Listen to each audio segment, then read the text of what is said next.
Jumpa lagi di Jagat TV. Nah, di kesempatan kali ini kita sudah kehadiran smartphone terbaru dari Realme. Ya, ini adalah Realme 8 Pro. Ini adalah smartphone terbaru untuk lini angkanya dari Realme nih. Untuk Realme 8 series ini dia juga punya Realme 8, tapi yang di tangan kita kali ini nih adalah Realme 8 Pro. Seperti apa penerusnya Realme 7 Pro ini? Mari kita lihat.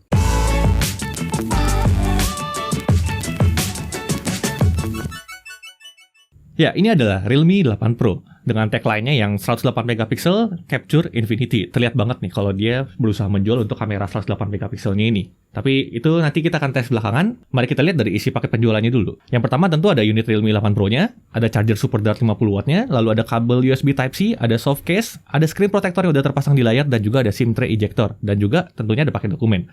Kita lihat dari bodinya dulu. Bodinya ini menggunakan Infinite Bolt design, disebut menggambarkan langit malam yang penuh bintang. Wow, terdapat big logo dengan teks Dare to Live di sisi belakang smartphone-nya ini. Ya, Dare to Live. Bodi belakangnya ini diproduksi dengan anti-glare crystal process yang menghasilkan tekstur yang membuatnya tidak terasa licin dan tidak mudah kotor ya, kecuali di bagian teks Dare to Live-nya ini yang sengaja dibiarin glossy tanpa tekstur. Lalu untuk opsi warnanya ada Infinite Blue, ada Infinite Black. Untuk dimensinya ini 160,6 x 73,9 x 8,1 mm. Untuk beratnya sendiri ini adalah 176 gram. Ya, jadi ini adalah smartphone yang tipis dan juga ringan. Oke, kita lihat dari sisi kanannya dulu. Untuk sisi bodinya, di kanan ini ada tombol power, dan ada tombol volume up and down. Di atas ada mikrofon, di kiri ada SIM tray, dan SIM tray ini non-hybrid, bisa 2 nano SIM plus 1 micro SD. Lalu di bawah ada audio jack 3,5 mm, lalu ada mikrofon, lalu ada USB Type-C, dan juga speaker. Dan speaker ini sayangnya mono ya teman-teman, jadi speakernya cuma lewat yang bawah ini aja. Lalu kalau kita lihat dari sisi depan, tentunya ini ada layarnya dengan spesifikasi ini adalah ukurannya 6,4 inci dengan resolusi 2400 x 1080 pixel. Untuk panel sendiri adalah panel Super AMOLED dan refresh rate-nya sayangnya masih 60 Hz nih di sini. Untungnya touch sampling yang diberikan nih termasuk yang lumayan tinggi di 180 Hz. Ya mungkin dari spesifikasi layar ini udah banyak tim mendang-mending yang akan muncul sih ya. Jadi kenapa ini Super AMOLED tapi cuma 60 Hz? Ya mungkin memang Realme punya alasan tersendiri untuk itu ya. Tapi nanti kita lihat dari pengujian kita memang ada sedikit dampak dari layar 60 Hz ini. Lalu lanjut ke sisi layar, di atasnya ini ada earpiece di bezel atas layar ini. Kemudian ada kamera selfie in display di punch hole di area kiri atas layar. Untuk spesifikasi kamera selfie ini adalah 16 megapiksel dengan sensor Sony IMX471. Kemudian lensanya ini udah 5P atau 5 elemen dan untuk bukanya adalah f2.45.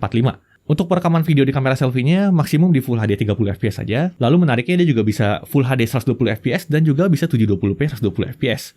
Lalu di layar ini karena udah pakai AMOLED, dia juga menggunakan in-display fingerprint scanner. Nice. Sayangnya walaupun layarnya udah Super AMOLED, dagu di smartphone ini masih sangat tebal ya. Dan sama sekali tidak ada opsi untuk hide notch untuk menyembunyikan jidatnya ini. Kemudian kita lanjut ke sisi belakang. Di sisi belakang ini ada kamera utamanya yang Realme sebut sebagai 108 megapiksel ultra quad kamera. Dengan setup kamera seperti ini. Untuk primary kameranya itu 108 megapiksel dengan sensor Samsung HM2 dan lensanya juga udah pakai 6 elemen. Untuk bukaannya itu f1.88 dan dia juga sudah punya PDAF.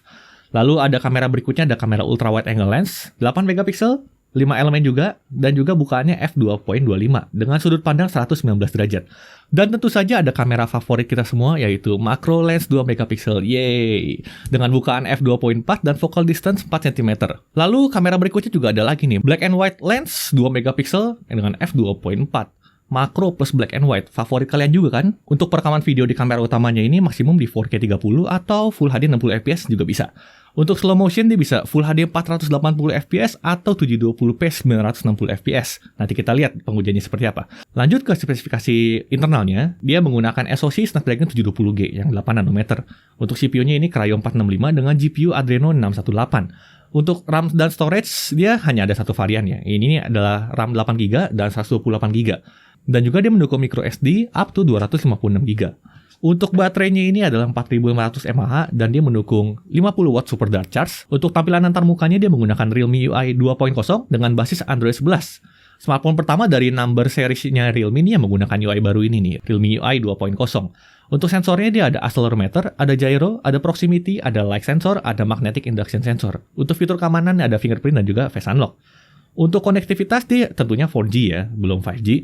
Untuk Wi-Fi-nya ini Wi-Fi 5 dan Bluetooth-nya Bluetooth 5. Dia juga punya NFC dan tentunya dia juga bisa Wi-Fi sharing. Cuman di sini namanya Wi-Fi tethering ya, bukan Wi-Fi sharing. Dan juga dia juga punya sertifikat high-res audio. Buat kalian yang udah ngikutin Realme dari lama nih, pasti banyak pertanyaan dari kalian nih. Kok kelihatan mirip ya spesifikasinya dengan Realme 7 Pro? Ya, kalau cuma dilihat dari sisi spesifikasi, smartphone ini memang masih terlihat mirip ya dengan Realme 7 Pro. Kemiripannya diantaranya SoC-nya yang pertama. Sama-sama menggunakan Snapdragon 720G. Ini bahkan sejak Realme 6 Pro sudah pakai 720G ya. Kemudian RAM storage-nya yang ditawarkan juga sama-sama RAM 8GB dengan storage 128GB. Kemudian dibanding Realme 7 Pro juga masih layar Super AMOLED 60Hz juga. Belum ada peningkatan refresh rate di sini sayangnya. Ukurannya juga sama, 6,4 inci. Baterainya juga sama-sama 4500 mAh. Konektivitas juga mirip. Jadi emang terlihat di spesifikasi memang mirip banget. Terus bedanya apa dong? Ada, tenang aja. Yang pertama tentunya ada di sisi kamera, di mana Realme 8 Pro hadir dengan primary kamera 108 megapiksel, sedangkan yang Realme 7 Pro itu hanya mengusung kamera 64 megapiksel. Kemudian untuk kamera selfie-nya Realme 8 Pro menggunakan sensor 16 megapiksel, sementara untuk pendahulunya menggunakan sensor 32 megapiksel. Loh kok gedean yang dulu ya. Oke, lanjut. Kemudian charger dipakai penjualan Realme 8 Pro itu adalah charger 50 watt. Sedikit lebih kecil ketimbang pendahulunya dibekali charger 65 watt. Tapi seharusnya tetap akan kerasa kenceng sih untuk ngecas ya. Kemudian perbedaan berikutnya ada di speaker. Di Realme 7 Pro menggunakan stereo speaker, sayangnya tidak diteruskan di Realme 8 Pro ini. Karena di Realme 8 Pro ini cuman mono speaker. Yes. Jadi ingat ya, ini perbedaannya, bukan peningkatannya. Kemudian perbedaan berikutnya juga di Realme 8 Pro hadir dengan Realme UI 2.0 yang berbasis Android 11, sementara Realme 7 Pro dulu itu masih menggunakan Realme UI 1.0 yang masih Android 10. Oke, sekarang kita lanjut aja ke pengujian performanya Realme 8 Pro ini. Kita lihat dari benchmarknya dulu. Untuk benchmark di Antutu 8, dia mendapatkan skor di 280 ribuan, lalu di Geekbench 5 di single core-nya 568, di multicore di 1600-an. Kemudian untuk GFX Bench Series Offscreen di 1080p, kita dapat 86 fps. Lalu untuk GFX Bench Manhattan 3.1 offscreen 1080p kita dapat 31 fps. Lalu untuk 3D Mark Slingshot Extreme OpenGL 3.1 ini graphics core kita dapat di 2442. Lalu kita juga coba 3D Mark Wildlife Stress Test, kita dapat base score di 1050 dengan lowest score di 1043 dan konsistensinya ada di 99,3%. Ini memang tipikal Snapdragon 720G sih dari dulu ya. Lanjut langsung ke gamingnya, kita coba PUBG Mobile. Ya karena kasusnya sama ini karena limitasi Android 11 ya ternyata ya. Jadi settingnya ini masih mentok di Smooth Ultra aja. Dan setelah kita tes kita dapat frame rate itu di 36 sampai 40 fps. Lalu lanjut ke Mobile Legends, kita dapat setting di High HD, high frame rate on, lalu shadow-nya kita matikan. Kita dapat hampir rata di 60 fps. Mobile Legends masih terhitung enteng ya untuk Snapdragon 720G. Nah, lanjut ke Genshin Impact. Kita tes di setting lowest dan FPS-nya di 60. Untuk frame rate kita dapat di sekitar 35 sampai 45 fps kalau lagi jalan-jalan biasa. Kalau pakai battle tentunya bisa drop di sekitar 20 sampai 30 fps. Untuk starter kecil itu pasti ada di game ini ya, dan itu wajar. Tapi untuk di smartphone ini terhitung udah enak untuk dimainin. Lalu kita lanjut ke game Minecraft, kita setel setting render distance-nya di 12 jam, kita dapat hampir rata di 60 fps. Nice. Jadi tadi ngomongin desain spesifikasi udah, lalu tes performa juga udah, untuk benchmark gaming juga udah. Sekarang kita lanjut ke pengujian kameranya. Yuk kita langsung aja mulai. Oke, jadi di tangan saya kali ini sudah ada Realme 8 Pro nih teman-teman. Jadi ini kamera selfie-nya, dan ini saya mau lihat kemampuan mikrofonnya dalam menangkap suara. Jadi ini mikrofon langsung dari Realme 8 Pro, saya nggak pakai mikrofon eksternal. Jadi kalau misalnya kalian pengen pakai vlogging, kurang lebih hasilnya kan jadi seperti ini suaranya.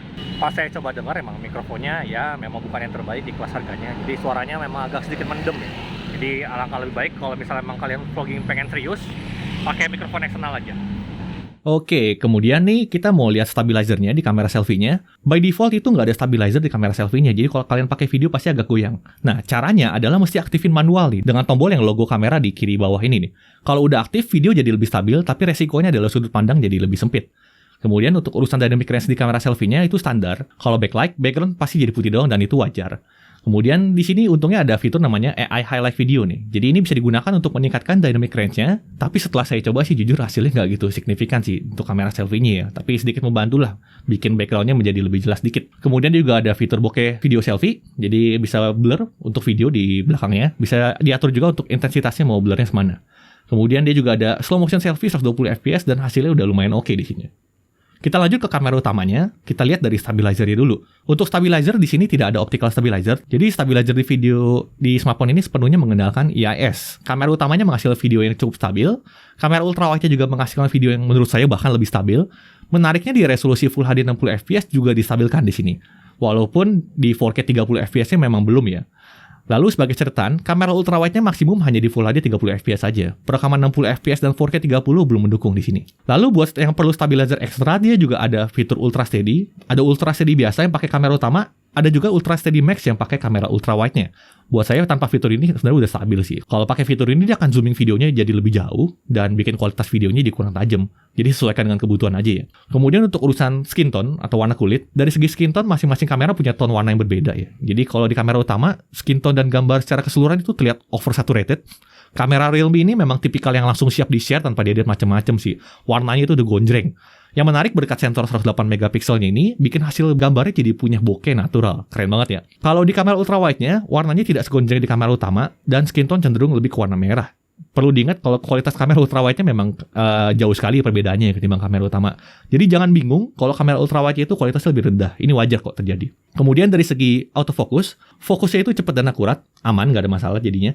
Lalu kita coba juga fitur AI Highlight Video kalau di kamera utamanya nih. Cukup terlihat kalau dia bisa mengangkat area yang overexpose jadi lebih jelas nih. Dan area-area shadow yang tadinya gelap bisa jadi lebih terang lagi. Lalu dia juga ada fitur Dual View Video. Dengan fitur ini kita bisa langsung pakai dua kamera sekaligus nih. Bisa kiri kanan kayak begini, atau bikin salah satu dari kameranya ditaruh jadi lingkaran atau kotak kecil yang digeser-geser kayak begini. Cocok banget nih buat kalian suka vlogging, dan ini hasilnya semua tanpa editing ya. Pas rekam hasilnya langsung kayak begini. Kemudian untuk slow motion, kita bisa pilih Full HD 120, 480, atau 960. Tentunya kalau di atas 110 fps itu interpolasi ya. Seperti yang kalian lihat gerakannya itu nggak natural karena ini trick software. Anehnya di resolusi 720p 240 fps ini juga interpolasi yang biasanya enggak. Jadi kalau mau natural itu baiknya di Full HD 120 fps saja. Kemudian dia juga ada fitur Movie Mode. Kalau kalian pengen manual foto itu namanya Expert Mode. Tapi kalau manual video ada namanya Movie Mode. Kalian bisa berkreasi kalau yang hobi main manual nih. Tapi sayangnya aspek rasionya terkunci lebar kayak begini. Ini sih kayak 21:9 ala film bioskop sih. Jadi untuk sekarang itu belum bisa diganti-ganti jadi 16:9. Lalu menariknya dia juga ada Inertial Zoom. Realme menyediakan fitur zooming smooth di menu kameranya nih. Saat mode video, tinggal tahan bagian tombol-tombol yang untuk pindah kamera ini. Nanti saat rekam dia bisa zoom in, zoom out dengan smooth. Ya ini sih wajar sih karena ini zooming dari sensor utamanya ya. Dan saat merekam sayangnya belum bisa pindah langsung ke kamera ultrawide-nya. Nah lanjut ke tes malam nih. Saat kondisi malam, kamera selfie-nya cukup bisa menghasilkan video yang lumayan. Saat dibawa jalan juga udah minim efek getar. Kalau IISC diaktifkan, untuk kamera utamanya mampu menghasilkan video yang bagus berkat sensornya yang besar ini. Dia bisa nangkap cahaya lebih banyak, dan saat dibawa jalan efek getarnya juga masih ada sih, tapi udah minim. Kalau kamera ultrawide-nya ya baiknya sih nggak usah digunain sih di kondisi seperti ini ya, karena kualitasnya drop jauh sih memang dibanding kamera utamanya. Nah, kita masuk ke fotografinya. Dari segi foto, saya pribadi suka dengan hasil kamera utamanya yang 108 megapiksel ini. Kalau dalam mode auto, dia memang pakai mode teknologi nona pixel binning ya. Jadi hasil outputnya itu nanti memang 12 megapiksel. 108 dibagi 9. Kalau mau 108 megapiksel, mesti masuk ke mode 108 megapiksel di menu kameranya. Dan hasilnya memang bisa bikin detail jauh lebih tinggi sih. Objek di kejauhan masih cukup terlihat saat zooming. Dan ini mungkin cocok untuk kalian yang mau cetak foto ini seukuran baliho mungkin. Dari segi dynamic range, selama fitur HDR nyala, dia bisa menyeimbangkan pencahayaan dengan baik untuk fotonya. Warna kulit juga udah nggak kayak Realme yang dulu-dulu, di mana skin tone-nya itu cenderung ke arah orange ya. Yang sekarang itu lebih ke arah kuning, tapi kadang juga bisa kamerahan tergantung pencahayaan. Hasil foto secara keseluruhan memang bukan yang natural, atau sesuai warna aslinya banget, karena gonjreng dan saturated banget fotonya. Model-model foto di sini memang lebih cocok yang buat nggak mau ribet-ribet edit, karena hasil fotonya itu udah manjain mata. Paling yang saya kurang suka di sini sih cuma tidak konsistennya warna antar kamera. Karena warna antar kamera utama dan ultrawide dan kamera selfie itu cukup jauh. Paling itu aja sih. Untuk foto-foto sisanya bisa kalian lihat berikut ini.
Oke, jadi tes kameranya udah kelar. Sekarang kita lanjut ke tes baterainya nih. Untuk video playback kita dapat di 28 jam 22 menit.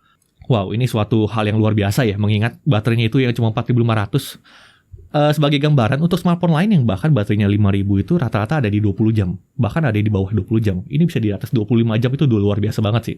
Jadi terlihat Realme berhasil mentuning 720G ini, dan memang mungkin ini berkat dari layar AMOLED-nya 60Hz ini. Jadi baterainya bisa awet banget yang satu ini. Lalu untuk baterai kita coba juga untuk main game. Kita tes di PUBG M berkurang 7% dalam 30 menit. Lalu untuk Genshin Impact di setting lowest 60 tentunya, baterainya itu berkurang 11% dalam 30 menit. Untuk charging, kita dapat 48 menit. Ya ini memang sesuai klaimnya Realme sih. Memang kalau Realme ini urusan charging mah nggak usah diraguin lagi lah ya. Jadi terlihat dari pengujian ini, mau chargerin 65 watt atau 50 watt, sama-sama kenceng kok. Kalian nggak perlu komplain karena ya nggak gitu berasa kecepatannya. Kenceng juga. Lalu kita lanjut untuk pembahasan yang biasa sering kalian tanya ini. Untuk Netflix, apakah udah bisa nonton HD? Bisa. Dia udah Wi-Fi-nya L1, bisa Full HD, walaupun belum bisa HDR ya. Lalu untuk talk delay, kita cobain main real drum juga nggak berasa. Biasanya ini terjadi di HP-HP Realme ya, kalau main real drum ada masalah. Tapi kali ini udah diperbaiki dan nggak ada masalah kita temuin. Lanjut ke harga. Untuk harganya ini adalah 4.498.000. Untuk varian yang 8GB, 128GB. Ya kalian nggak salah dengar. 4.498.000 itu tertera di websitenya ya. Mungkin dari kalian ada yang lihat pas launching beda 1.000 kali ya. Di launching kan bilangnya 4.499. Tapi di websitenya beda 1.000. Ya udahlah ya. Nggak tahu mana yang salah. Dan sampai saat video ini dibuat, untuk pembelian Realme 8 Pro ini akan diberikan gratis Realme Buds Q. Informasi ini tentunya berdasarkan dari websitenya Realme ya. Kemudian kita masuk ke hal yang mungkin saya kurang suka atau yang kalian perlu perhatikan nih. Pertama itu tentunya refresh rate layar yang cuma 60Hz. Memang terkesan biasa aja sih melihat banyak smartphone lain di kelas harganya yang sudah menawarkan 90Hz bahkan lebih. Tapi perlu diakui memang nggak semua orang butuh refresh rate tinggi sih. Lalu sayang sekali smartphone ini tidak menggunakan stereo speaker seperti pendahulunya. Kemudian hal berikutnya yang perlu kalian perhatikan, walaupun ini sudah menjadi pusat perhatian, tentunya ini adalah desain back covernya yang Dare to Lip ini. Yang agak berlebihan sih buat saya jujur aja. Jadi ini termasuk desain yang nekat menurut saya sih. Coba deh, saya mau survei. Kalian suka gak sih desain yang mencolok seperti ini? Siapa tahu memang desainer Realme itu menganggap kalau Realme fans itu akan suka dengan desain seperti ini. Coba kalian tulis komen di bawah, saya penasaran sumpah. Lalu berikutnya yang perlu kalian perhatikan adalah dagunya yang masih tebal. Sayang sekali dagu yang tebal ini bikin orang-orang yang suka simetris seperti saya itu agak terpelatuk, agak gregetan gitu. Ini kalau pakai IPS mungkin saya maklum, cuman ini pakai AMOLED cuma dagunya masih tebal ini, sayang sekali. Dan juga sayangnya dia juga belum bisa di hide notch. Paling ya itu aja sih. Untuk hal lainnya yang cukup kita suka, itu adalah daya tahan baterainya yang terbilang luar biasa, melihat kapasitasnya yang cuma 4000-an mAh gitu. Video playback itu bisa di atas 28 jam, itu luar biasa sih memang. Jadi kita nggak bisa lihat dari baterai, wah baterai cuma 4000-an nih, pasti boros. Nggak juga. Yang ini nggak nih, baterainya awet banget.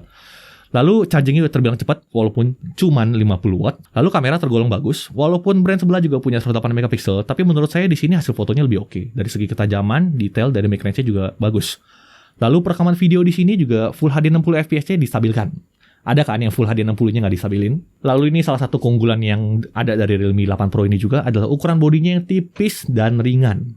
Banyak banget orang di luar sana yang mencari bodi dan tipisnya dulu. Banyak yang nggak suka kok bodi berat-berat. Jadi ini mungkin ini salah satu opsi yang menarik buat orang-orang seperti itu. Lalu kelebihan berikutnya dia juga ada konektivitas yang cukup modern dan lengkap hadirnya dengan NFC juga tentunya. Jadi akhir kata apa sih arti dari Dare to Lip ini nih? Lip kan artinya melompat ya.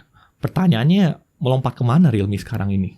Gak ada yang salah kok sama produk ini. Sebenarnya produk ini bagus. Buat saya sih nggak ada kelemahan-kelemahan fatal yang bikin smartphone ini sampai nggak layak beli. Tapi melihat positioning, harga, dan perkembangan dari generasi sebelumnya, jujur ini membuat saya merasa ini adalah sebuah produk yang nanggung. Karena ekspektasi kita pastinya lebih dari ini. Apalagi yang udah ngikutin Realme dari lama, pasti tahu deh track recordnya.